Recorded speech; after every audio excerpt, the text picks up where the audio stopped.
If you're a person that's in the creative field, maybe testing the waters, trying to figure out if this like entrepreneurship, business, photography, creative industries, and scary kind of conversation is something you're pursuing, then I'd like to talk to you. And today, I really want to share 3 things that I wish I had the framework to think through as I was beginning to dip my feet into the proverbial puddle of photography. Step 1. The first thing that can help you start to make that shift is asking yourself the question of what your worth is as a creative.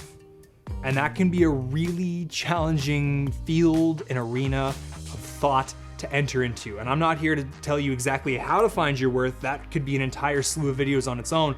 But just to start off, ask yourself that question: what's my worth as a creative? And you'll find that as you start to ask yourself that question and get into that arena, things will start to come up that will help you start to stratify what you can do to start to make money or get paid for what you're already doing when it comes to creative stuff. I have a lot of conversations with creatives where they essentially go like, man, like, is this lucrative? Can this pay my bills? And the answer is yes, but you got to start asking those questions and kind of tugging on that sweater thread of financial possibility in order for you to come anywhere close to answers. And make no mistake, you're gonna make mistakes along the way, but without first starting to make those mistakes, you'll never venture into that realm. If you want a really tangible way that you can start kind of distilling that, if you're a person that takes your camera to family events and snaps photos of your cousins and dogs and stuff when you're out, and someone from your family approaches you and asks you, well, how much do you charge for photos? A really good way to get that conversation started is ask them what their budget is. If they're like, we'd love to do family portraits, what do you charge? Your response can literally be, great question, just starting out, getting my legs underneath me, what's your budget? If you literally say that sentence, then it gets cards on the table. They might tell you that they have $50, they might have $10, they might have $500, but at least you then have a starting point where you can kind of bring finances into the game when it comes to photography. So we've brought finances into the game. Now we got to figure out how we're actually going to execute on our skills. And that's the second step. As you're trying to figure out the product that you can offer, like someone's going to pay you money to deliver something, you've got to figure out one good thing that you can be great at. You don't have to be great at all the things, and you don't even have to be the best at the one thing that you're going to offer yet, because you're just starting out. That will come with time.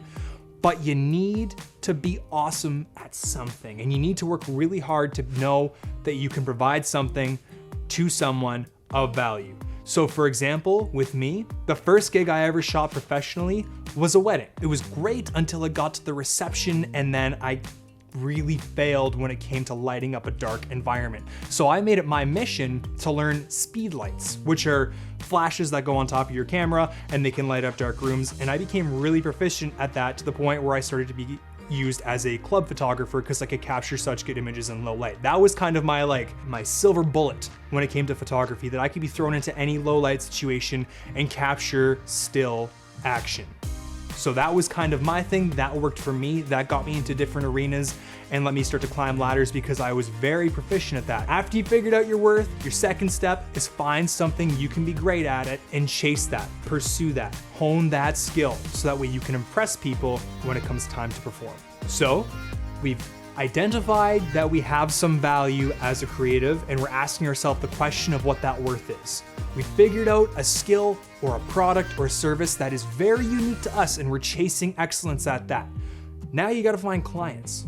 And that's where you gotta put on a bit of your sales cap and ask the following question a lot. And if you're watching this on a phone, you're already halfway towards being able to start conversations with this question. So here comes the question. This one question will get you more gigs than it won't, just because you're starting conversations with it. It's very simple. My third tip for starting to chase lucrativity as a photographer, videographer, creative, whatever you have, what have you, is asking the question, do you need a photographer?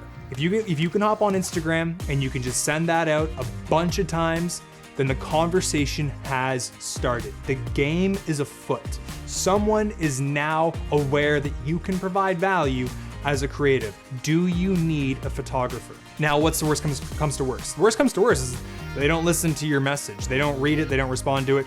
It's a dead end, no problem. You're on the internet, you have social media. You can ask that question until the cows come home. However, if they happen to engage with you, they might say, no, we don't. We don't need a photographer. Or no, you're not good enough. And then you continue to move on. Because I promise you, there's people out there that do need a photographer. They need your skills, your expertise, and frankly, your ambition to capture amazing moments. So do you need a photographer? Eventually you're going to get a yes. And at which point, they might ask you, what do you charge?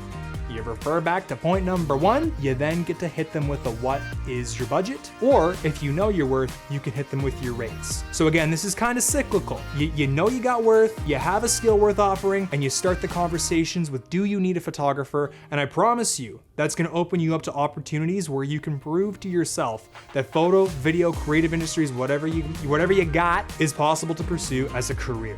I'm gonna leave that there, those 3 points for today. I know it's a broad topic and there's a lot that we can go into detail on, and that's totally cool. We got cameras with SD cards and we can keep on rolling, baby. But I wanna know, if you found something in this video kind of valuable, comment down below, let me know what that is. Or if you know your own first-year student or someone that's just getting started in creative industries that might find value in this, give them a quick tag. I'd love to be able to connect people with this kind of content, messaging ideas, and hopefully I can, again, save those scraped legs or scraped knees and bruised egos. Until next time, have a great day.